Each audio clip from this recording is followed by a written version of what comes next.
Welcome back to One on One with Mr. Yu. Of course, I'm your host, Mr. Yu. In the studio with us today is a good buddy of mine, holistic brand therapist himself, and a whole bunch of other stuff. Hersh Rephun's in the house today. Hersh, how are you this morning, man? I'm good, man. How are you doing? Fantastic, man. So glad to have you in the box today, man. We got so much that we're going to talk about. Our pre-interview was amazing. We could have recorded that. It was so much good stuff. Now our viewers and listeners can hear it firsthand themselves. So I'm excited about that. You got a lot of stories, man. I'm going to do my best to try to get into all of them because there's so much meat on this bone, man. But first off, kind of tell me a little bit about your upbringing. I think you say you're from Miami, right? Let hear more about that. How'd you come up, man? Tell me about how little Hersh grew up. I grew up in Miami Beach. It was kind of a great time to grow up. 70s, and it felt like a big town to me, but it was really kind of small. Like it was a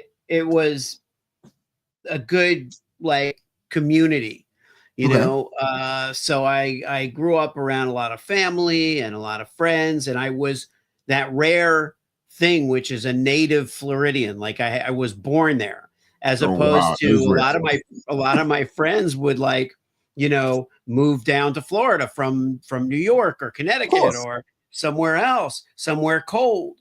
And I was a native there. So I think that made it easy to make friends because I kind of knew the territory. And it's always an advantage to know the layout, the lay of the land. I loved it. I love that. Yeah, I mean, I moved from New York to the South too, so I mean, it wasn't because of the cold per se, but it was some other factors. But that's a common thing. So being a native Floridian is very, very rare. I think we're talking about moving from New York to Cali too. I think there was a component of trying to find your purpose in that. About that for sure. Because so from Miami, I went to New York and I studied film and advertising at School of Visual Arts. We might have talked about this. You never really, sometimes what you thought might be your plan, is not what happens. I thought I was going to be a stand-up comedian, which I ended up doing, but I just thought that would be my career. Screenwriting, which I also ended up doing, but I thought that would be my career. But what I was convinced to study at School of Visual Arts, the chairman suggested I study advertising because he just thought I would click well in the branding space. Okay. And that's something that at the time, like if you would tell me, oh, now all these years later, I'm going to be a brand therapist and I'm going to really try to help people figure out who they are as a brand. I would have said, no, I'm going to be making movies. I'm going to be doing stand-up comedy. I don't know. But it presented itself to me. And I started in PR. I did PR in New York for people who make commercials. So like directors of TV commercials, directors of music videos, composers, editors, visual effects artists, all that stuff. And I knew I wanted to go to California. And I hated the cold, which is funny because I had grown up in Miami. Obviously, I hated the cold in New York. I moved to California, and I continued to do the same thing there. And that's kind of but I was still in places where stand-up comedy is big. So I always felt that thing tugging at me. Oh, I should be doing stand-up. I should be doing stand-up. And I was funny enough that, people wouldn't discourage me from doing it. But there's a difference between being a good stand-up comedian and being a rich stand-up comedian and making a living, to make a living, you got to go on the road. You got to leave your family. You got to, I have 5 kids and it was like, I was building a family. I wasn't really just a single dude on the road. I was a married guy with 5 kids. So, and then in fact, my wife is from Iowa and she and I moved back to Iowa City about 10 years ago to raise our younger daughters because her parents are here. You know, you only have so much time with family, with kids being in school with their cousins and all of that. And like Now you're back in the cold now. yeah, and so I'm back in the cold, but you know, but we travel around. We travel for work, and we travel to see family, and that's kind of a cornerstone of what makes it work. Okay. But it's an interesting trajectory. It's you know, I think our lives take turns that, you know, we don't always know what happened, but it makes sense when we look at it in the moment now. Sure, that makes sense. Well, I got a two-part question for you in regards to your time acting and doing comedy. Yeah. Being from New York, I was trying to do acting as well. I spent a little time dabbling in that a little bit, but I want to ask you a two-part question. The first part is, what about the desire for you to want to do acting and comedy? And then the second question is when we talked about in our pre-interview about are you unique from other comedians who use humor to cover painful past histories? Because we've seen so much of that in recent years. Many great comedians have left us, and their past kind of got revealed, you know, and they were suffering and dealing with a whole bunch of really ugly stuff and using comedy to cover it. So hopefully you got both of those questions. Answer those as quick as you can for me, concisely. Yeah, thanks, you. You know, like I think what the first part is, the part A answer is, for a long time I did have this kind of fame bug. I wanted to be up in front of the audience. I wanted to be famous.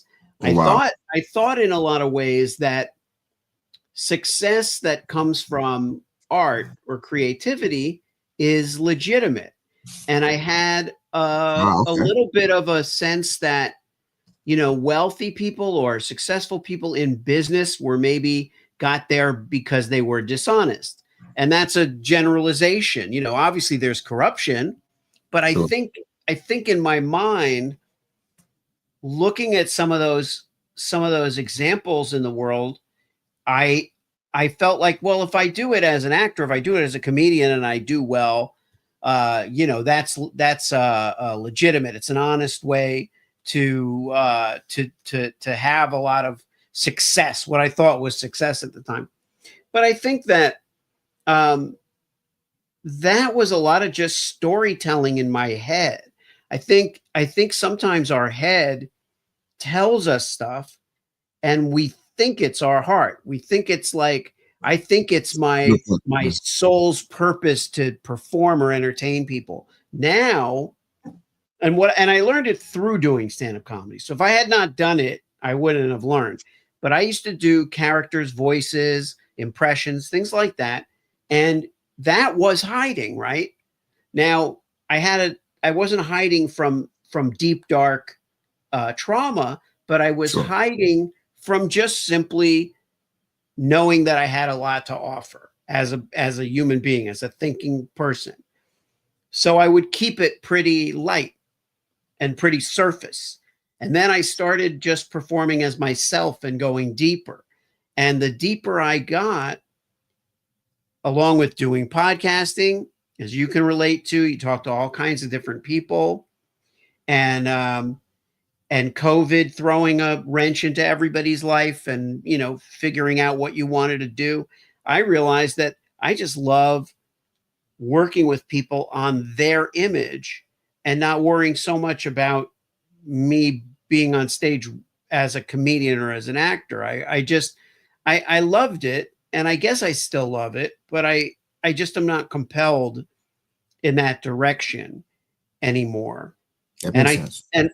And I think it goes back to that whole notion of, well, what suits the big picture, right? You know, with my big picture and my family and, you know, and all those other things that are truly important, you know, everything has to fit in place for that to work. And I think, you know, I spend a lot of time doing Zooms, and I spend a decent amount of time traveling for work and then traveling with my family. And it just seems to be a very synchronistic existence, as opposed to this one that's consuming, because in order to be on stage all the time, every day, and be and bigger and bigger and bigger. That's all about yourself. You have to focus only on yourself. I don't think you can really pursue that with anyone else in your orbit that you really care about. I mean, people do it, I guess, but it just seemed to me it requires everything you have to achieve that. Yeah. That makes sense. Who's the most famous comedian you ever met before? Most famous comedian I ever met. Maybe Jerry Seinfeld. Okay. Maybe Jerry Seinfeld. And I met him twice. I met him once when we invited him to speak at our school, and I was like chairing the event, so I was in college. Yeah. And he was very nice. He wasn't yet, this was before Seinfeld, before the show. So he wasn't an enormous star yet. And I remember making sure that everything was fine, because he was still a well-known comedian. He'd been on the Tonight Show a million times, right? And so I said, Jerry, are you enjoying myself? And he said, I don't have to enjoy myself. I'm getting paid. And then the other time, which was just a random thing, I was on the street in New York, and I needed this is before cell phones, and I didn't have a cell phone. I needed change to make a phone call, and I was panicked because you still need, it was like payphone era, and he was at a newsstand. Wow. He was at a newsstand, and I just said to him the way you would say to anybody, do you have change of $1? Do you have change of $1? Excuse me, do you have change of $1? And he was like, no. He didn't have it. But I wasn't going to go into this thing. Oh, we met 5 years ago. I hosted this. I chaired this thing.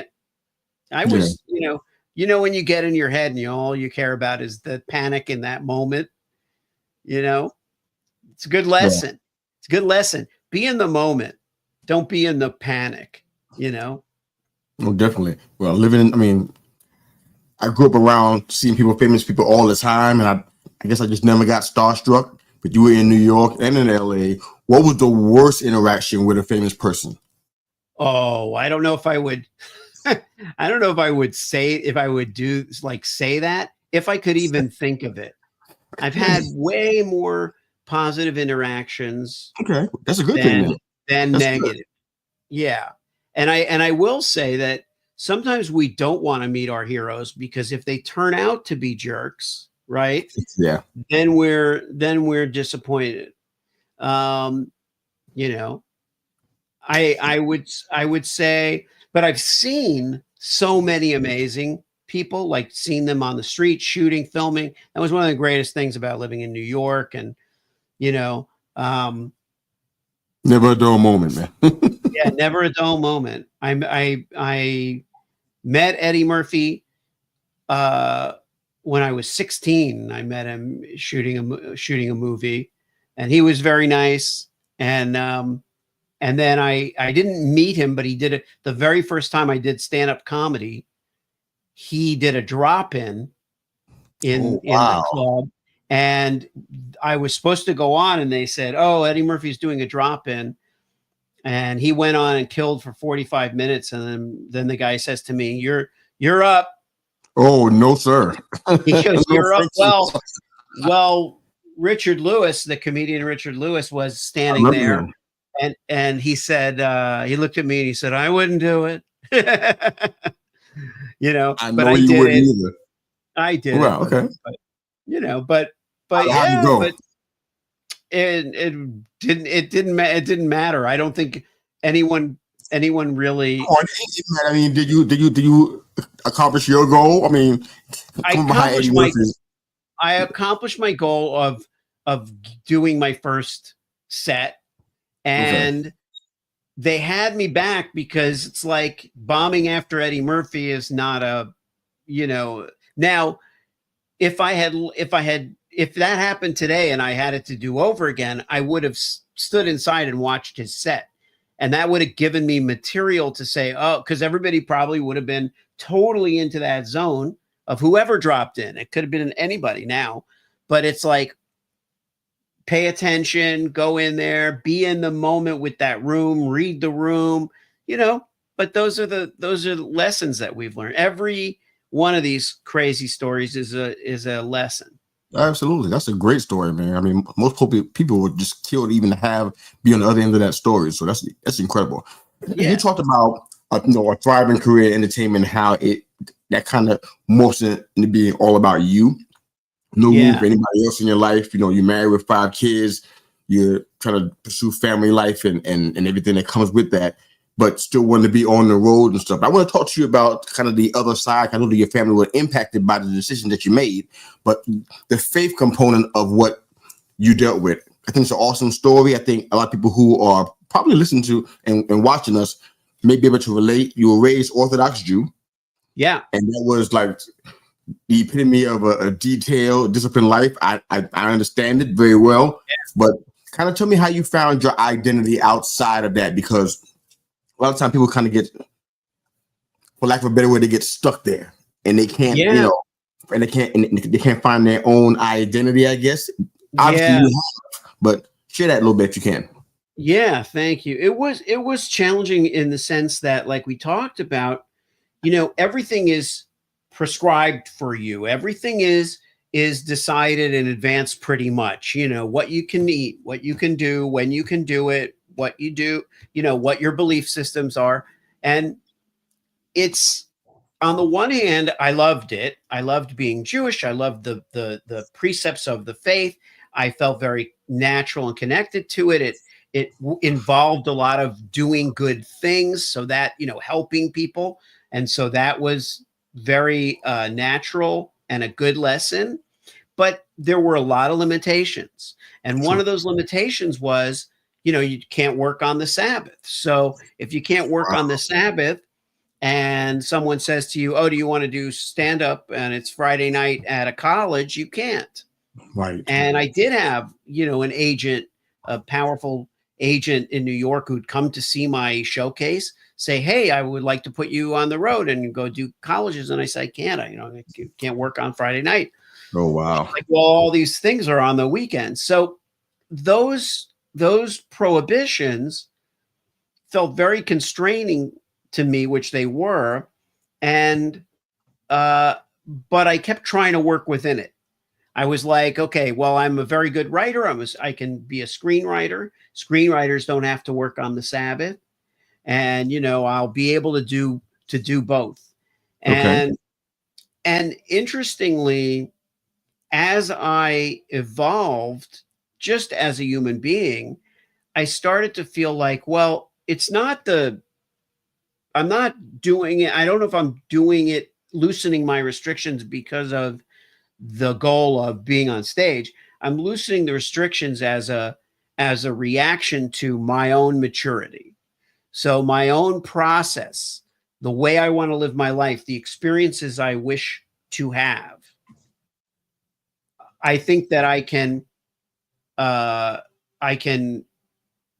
experience life in a better way and be of more use to people, you know, without being so constrained and concerned all the time. Okay, that makes sense. You know, like now, we talked about that panic, that panic mode. I think that was a byproduct of, you know, you're always afraid. What if I do this? What if I do that? If I use the wrong silverware, if I use the wrong thing, if I eat the wrong thing, if I go out the wrong time, if I answer the phone at the wrong time. There are people who just take total joy in it and it doesn't have a negative fallout for them. But there are other people that worry too much. Okay. That makes a lot of sense. How are your 5 kids? How did it's kind of be hard to probably answer for your 5 kids, but just kind of an overview if you can. How do they handle the whole faith religion thing as a whole? Because what I've seen is when you're in a rigid, or what you feel like is a rigid situation, a very highly disciplined kind of lifestyle, the kids normally rebel against it and they just cut away as quickly as they possibly can. As soon as they're of age, they're gone. You know, how did your five kids handle religion and faith as faith in religion as a whole? How do you guys position it, you and your wife? How do you teach them, about the importance of it? Yeah, I was married first to my first wife, and we had 3 kids. So she is more observant and more religious, more observant than I am.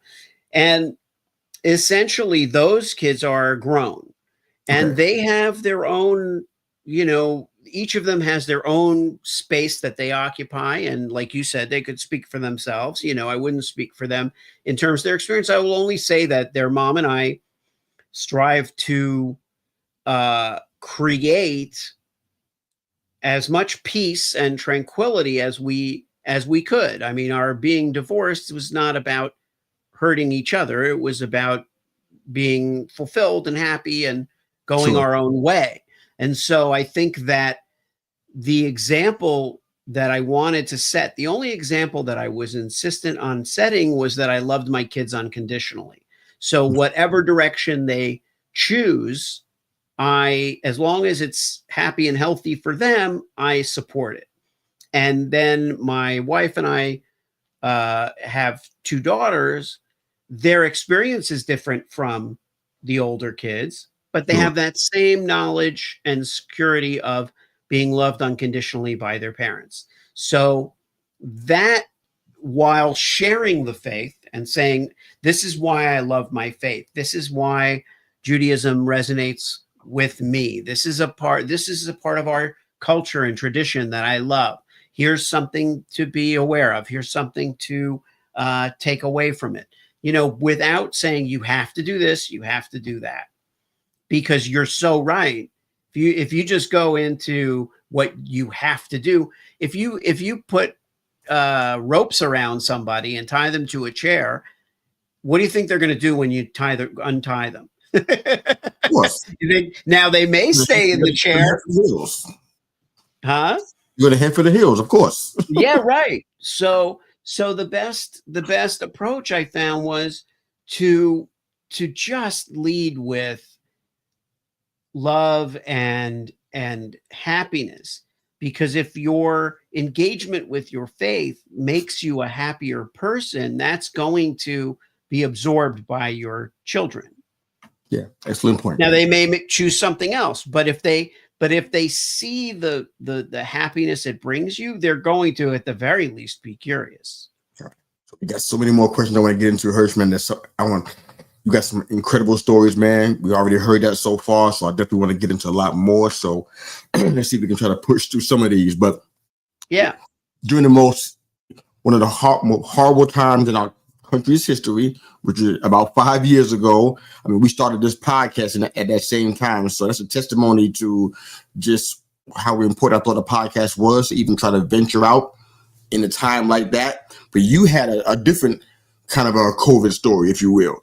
Love to hear yours if you can share that with everybody. Yeah. What I experienced during COVID was that I felt disconnected from humanity, much the way that, that everyone did.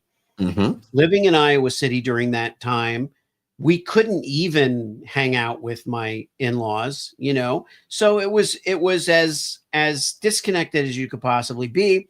I started podcasting simply with the goal of talking to people, and the podcast Truth Tastes Funny was just about surviving and thriving in a chaotic world. That's and good. Through that experience, and again, my book's coming out, Selling the Truth. Congrats, brother. Memoir with insights for life and business. So that's coming out. There's a lot of stories about, that transition in there, but what the crux of it is that I realized during that I should take some time to explore myself. I should do some meditation, do a little peak performance. I had a guest who was a quantum consciousness accelerator, so I worked with her a little bit. And I think that inner work, which I had never done, was transformative. And it really allowed me to get into some of the issues that had been keeping me from doing what I think I was really positioned well to do, which is what I'm doing now, being a holistic brand therapist, helping people with their own journey, their own exploration, all with the intent of helping them figure out what their personal brand is, what their message is, and how best to get it to the intended audience. Okay. And it was there all along. Like I was building up these skills for 25 years. I Oh yeah. just needed to clear away whatever wasn't about helping people do that. Tell me Then this, I Hersh. think, yeah. Tell me this. What would you be doing if you weren't doing this? If you were not a brand therapist and you weren't Yeah. doing comedy, what would you be doing? Well, if I weren't actually working with clients, I would just be writing another book. You'd be a full-time author, you think?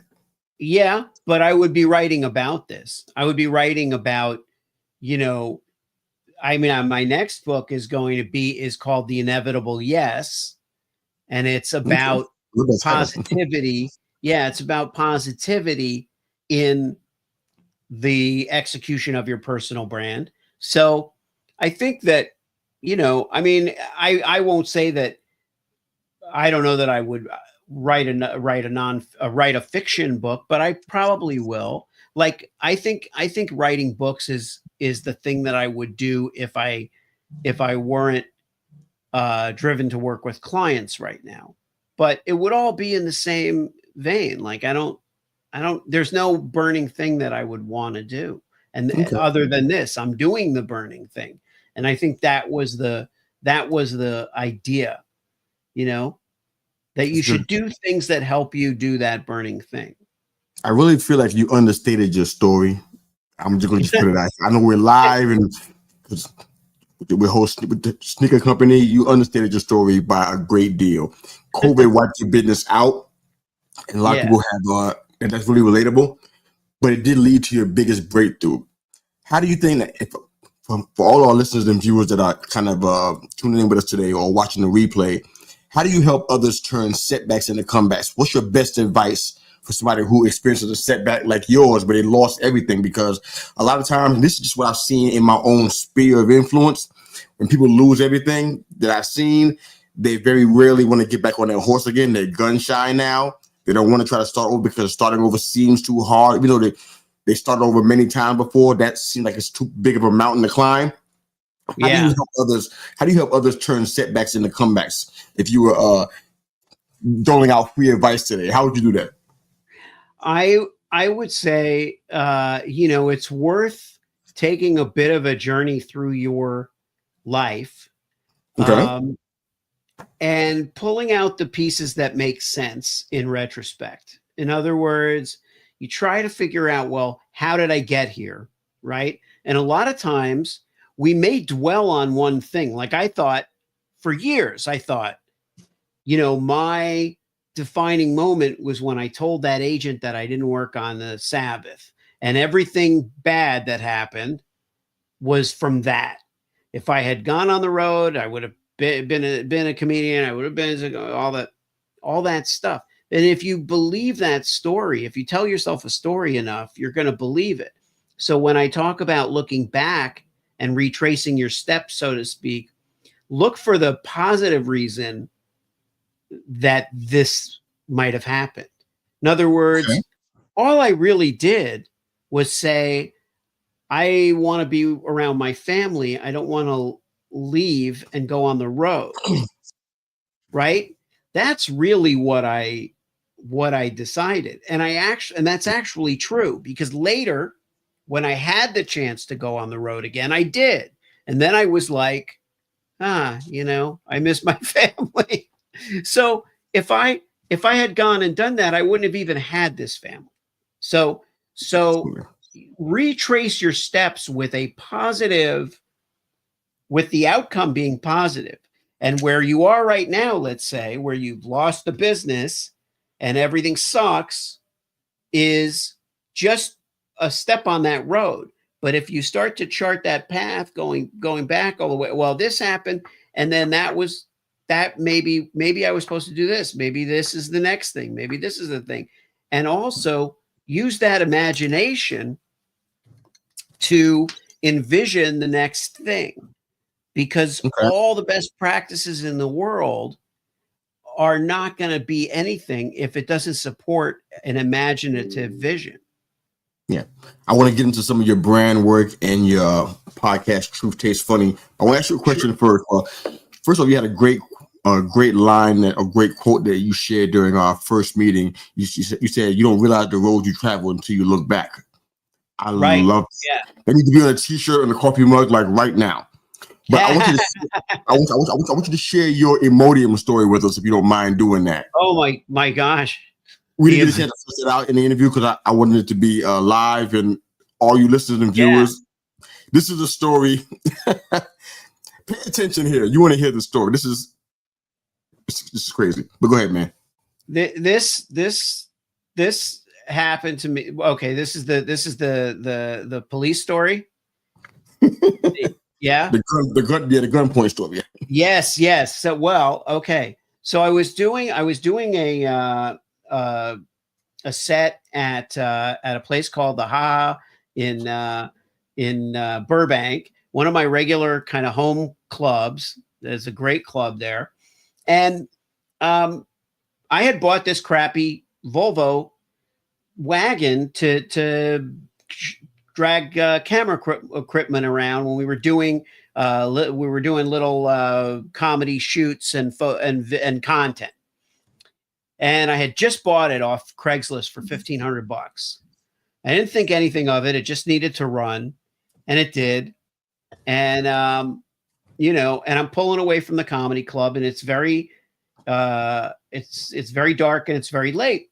I'm about to get on the freeway to go home, and I see there's a cop car behind me, but they have their lights off. I wasn't like super worried about the cop car, because usually if you did something wrong, they go whoop whoop right away. This one was following me, it seemed, and I just thought it's just weird that their lights are off, but I have to assume they have a reason. And I was about to go on the freeway, and then the lights come on, and not only did their lights come on, but 4 other cop cars are there and reveal themselves. Oh, wow. And they're like, pull. Okay. So I pull over, and they say, and then a voice says, put your left hand out of the window and open the door from the outside. Okay. This is like, and when you're a little scared in general, they might as well be telling me to assemble an IKEA desk or something. It's like, what are they talking about? This is a car. You can't even do them. Reach out over the window, and it's one of those old cars that has a lock that you can push down or pull up, right? So every time I reach out to open the door from the outside, my arm knocks the lock down, and I can't open the door. So now the one thing that these cops, and by the way, there's now 5 cops that have gotten out of their cars with shotguns, handguns, all trained on me, all these lights on me. We talk about wanting to be famous or wanting to be on stage or in the spotlight. I was in the spotlight in this moment.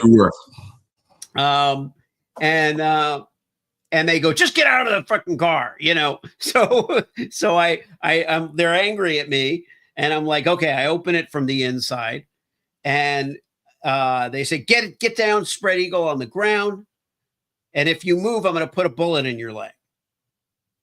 And remember, the only thing that I could think is that they didn't like the set, but I don't know.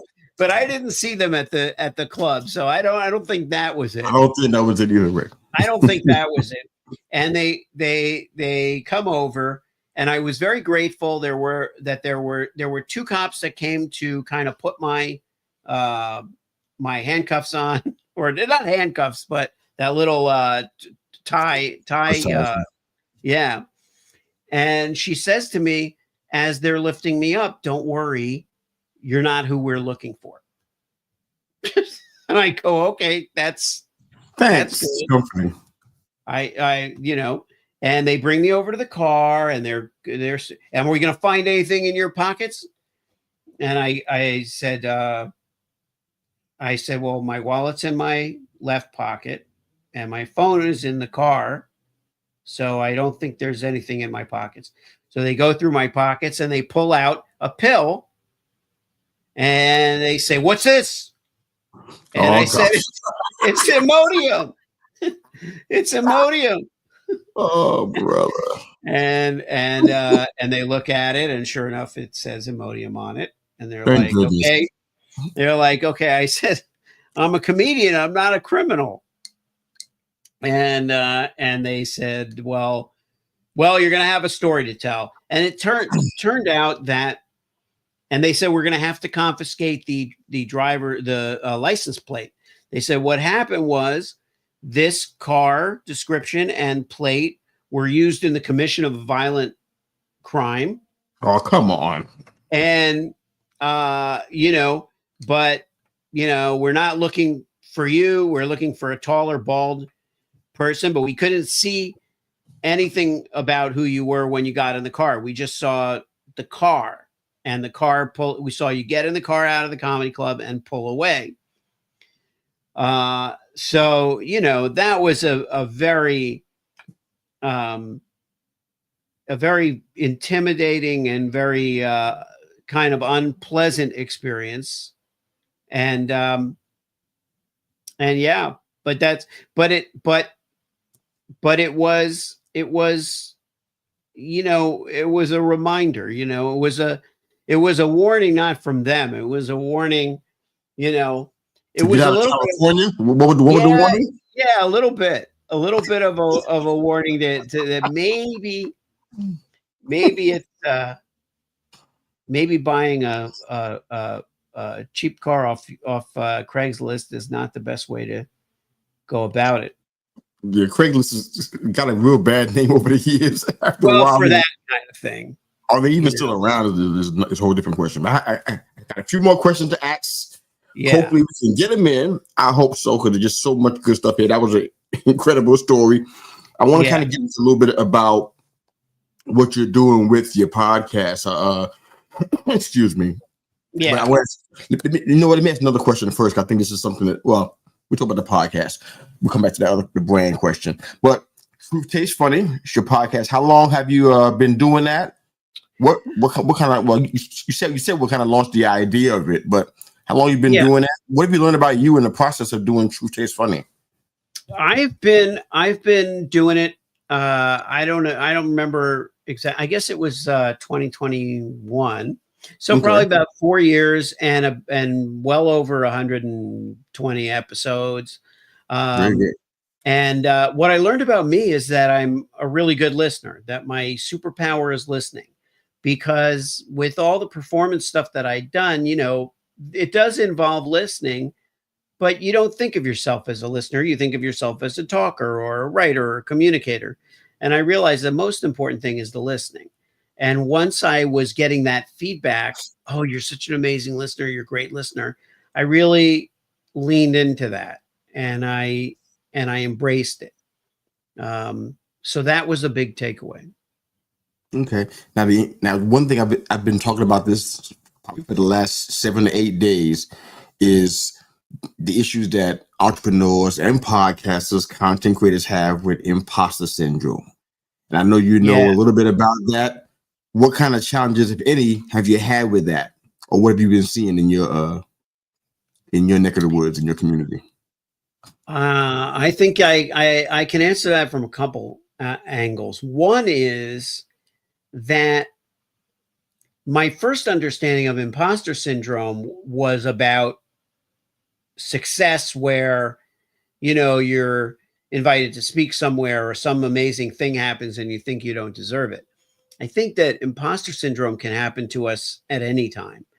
And it happened to me when I was doing the podcast, where I was just starting out. There were some very heavy topics, and I wasn't sure that I was qualified to interview people who had gone through, suicides in the family, addiction, you know, and Truth Tastes Funny deals with some of those heavy topics. We just deal with it in a real way. We're not afraid to bring humor into it when appropriate. And I just don't think I I knew how qualified I was to be a host in that circumstance. The other way that I deal with it is seeing it in my clients and Okay. seeing that they're suffering from it now a little bit. You know, they want to present themselves a certain way. They want to go out and win in a certain environment, but they have a degree of doubt. They may be hugely successful in some other area, you know, and quite often the people I work with have achieved something in one area. It's that they're now achieving it or pursuing it in another. So they can be very successful in one thing, but the new thing is a challenge. And I have to, that's one of the reasons I call it being a therapist, because I'm listening to their concerns about themselves as well. And that will color what they're able to accomplish. And so I'll have to get to the bottom of, you know, what are they afraid of? Like a real therapist. I get it. I get it. You mentioned on a different podcast, I believe you was on, about message therapy. What is that? Oh, no. Well, I had called it message therapy at one point. Okay. As it happened, people kept confusing it with massage therapy.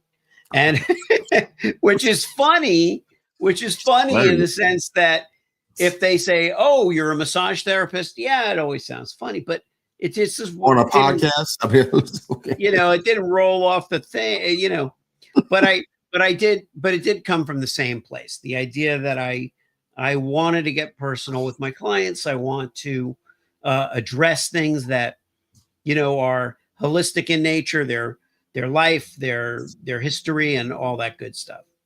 No, I love that. I love that. All right, so here's a question about, now you're a brand therapist. This is essentially what you do. I'm actually to dumb down the whole idea of branding, because every time that I've heard it, and I've heard it plenty of times stepping into this podcast business, content creators, I'm sure, hear the same things too in the areas where they are they watering holes. But yeah. It seems like it's presented in a way where it's just complicated for no reason. Yeah. I'm wondering if you are able to kind of break that down. I love to hear how you came to understand what your brand is. How do I answer that question? Somebody asked me what my brand is, because honestly, I think I'm a pretty smart, educated guy, but I'm not sure to answer that question a lot of the time. So kind of talk to me about how you figured out what your brand was. How can we pinpoint what that is? You know, dumb it down for us who don't know about branding like you do. Help us out. Yeah, and we don't. I think it's a perfect segue to the last question, because a lot of times we know deep down what it should be or what our brand should be, but we're a little bit scared to own up to it. Okay. You know, so one of the first things I would ask, and I can just ask you, go ahead. You know, what would you love to be doing a year from now? Not what would you do if money was in it. What would you do if you're in your fantasy? It's just based on where you're at right now. What would you love to be doing in a year? In a year, I think I would love to be doing a lot more round table discussions, because that's kind of just, I love the interaction. I love the interview shows like this with you. It's just amazing. So a lot more though, hearing topics that relate to maybe men issues or things that, you know, cultural issues. So you can sit down and have a discussion about it. Because right now, if we use social media, we're not really having a discussion. It feels that way, but it's like we're kind of just going back and forth and trying to having pissing contests, kind of, you know, just our point. But we're not really listening to each other. Like you said, listening is a key thing in podcasting. I love to get to the place where we could do a lot more of that, where we can see some real change come out of it. So a year from now, I would hope, I have some plans for it as well, but I hope that that's what comes out of this whole venture, at least a short-term goal in a year from now, if that makes sense. Okay. Hopefully it did.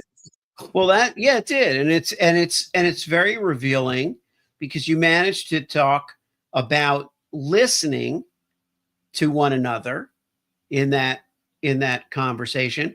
But what I think comes to my mind is it is that in the context of is the show, the central thing that you want to be doing? In other words, is it the end in itself to be hosting the show? If it is that the center of your universe? Do you want, is that where you want to make money, where you want to do your job, where you want to live? Essentially, is it the center of? Do you want that to be the center of your universe? Well, no, I think it's kind of more of a component. I want this to be something that I can actually do full time, and it actually produces revenue. Okay. So yeah. that would be the main thing. I think all my friends that are listening feel exactly the same way. That's what they're grinding to do every single day, every single week, is to make it a full-time thing and get away from the corporate world, like we discussed in our pre-interview, and just have your own thing going. And this will be that. Yeah. So yes, this is how. Okay. That'll be the long-term goal. That makes more sense. Is podcasting full-time and having these conversations, and and revenue being produced from it. Yeah. So when you say, like, how do you take all the the catchwords and the business of branding, but because people don't wake up in the morning even and say, I gotta find a holistic brand therapist or I'm gonna go crazy. Nobody says that. They don't even say, I got to fix my brand. They might, but that's just a word. So that's why I think if we start at where you want to be in a year, and we do that thing that you liked so much, which I appreciate, because that was an interesting concept of looking back at that road and working backward, right? So we actually are working forward. We're not working backward. We just look at your very, very early influences and beginning, and we work our way forward to a year from now when you're hosting roundtables, you're bringing, and we see the through line in there. We see what you've created from the beginning and where you got, and the corporate stuff and the detours and all the different things that you've done. And we get to that point, we'll find your personal brand in there pretty quick. That's the good part, is it really doesn't take very long. It takes a little introspection and a little conversation and a little perspective, because if you don't share it with anybody and get feedback, even me, I have a feedback loop of people very close to me that I share these things with, who are almost as, they don't do what I do for a living, but it's close. Okay. They do something similar, but it's not exactly what I do. So we're able to help each other kind of with feedback. But for people who work with me, I'm able to take that journey with them and map that out so that it isn't just about personal brand being the message or the language, although that's important. It's the strategy of how do you get to that place that you want to be a year from now. I love it. I got two more questions for you, Hersh. All right. And then we'll close out for today. This first question of the two is going to be for my listeners who are podcasters, content creators, entrepreneurs. I got a lot of people who watch our show and listen to our show, and they fall in that category. What's the biggest mistake, in your opinion, that purpose-driven entrepreneurs, content creators, podcasters make when trying to brand themselves? What's the biggest mistake that they make? Biggest mistake they make is that they look at someone else as the absolute model for them. You can draw inspiration from somebody, right? But you don't want to try to pattern yourself after what exactly they did, because they aren't you.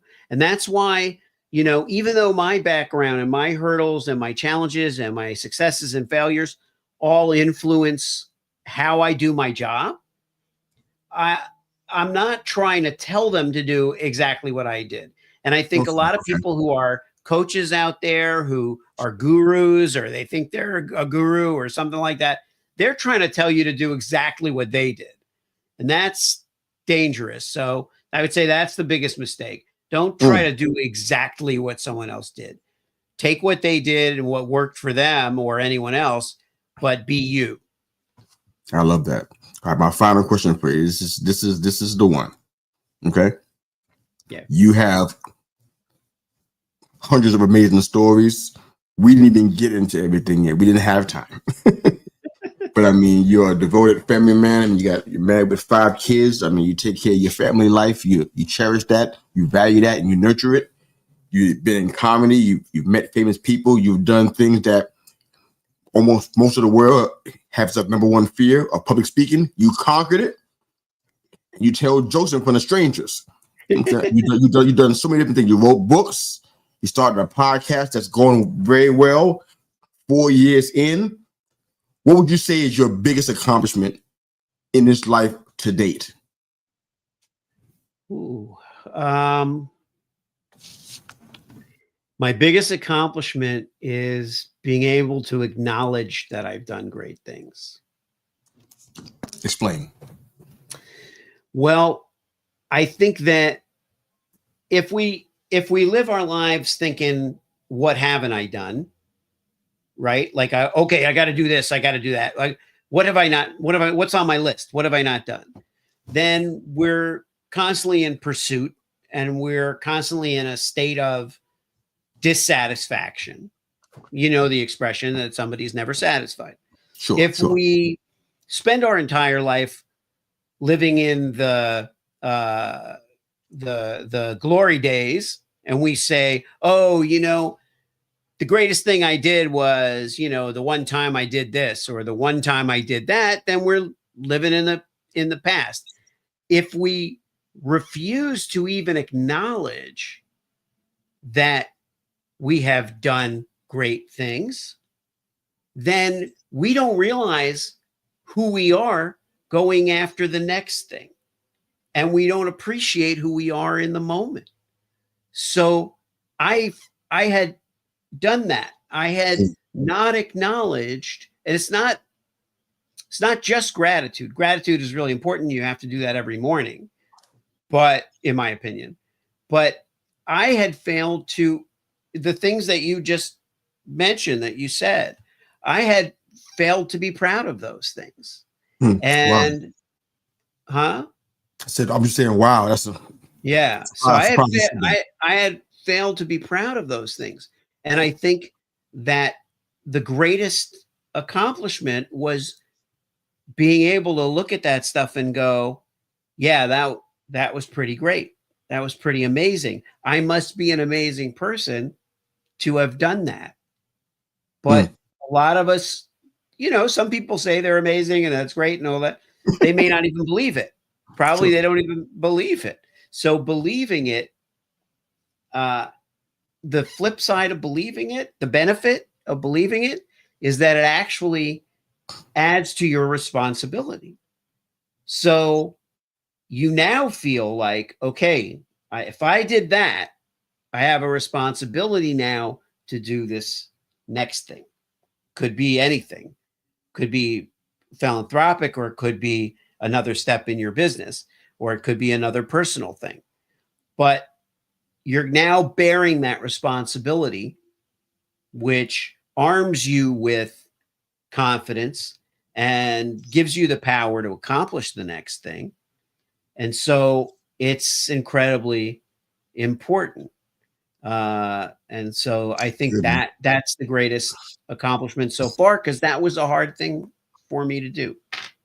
That's hard for a lot of folks to do, man. Thank you for sharing that. That was really transparent and really, really good. Glad to have you on, man. I'm pretty sure I'll pass on the course again, but this was a fantastic interview, man.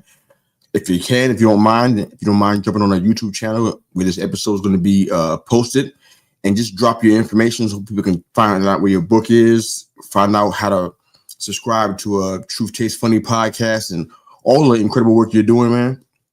But thank you again for joining us and being a part of this outstanding interview, man. It was so much fun, man. Thank you. It was fun for me too. I really appreciate it. I appreciate you having me on. Thank you for all you guys that are watching and listening. Of course, you can find us on all listening platforms, including Apple Podcasts. You can follow our show and, of course, our YouTube channel, youtube.com They Call Me Mr. Yu. By all means, please hit the white subscribe button. It helps us continue to put out quality content for you guys to consume. So we just thank you for that and for all your support on all of our social media platforms. Hersh and I are out of here, but have a great day. Thanks again for watching and listening.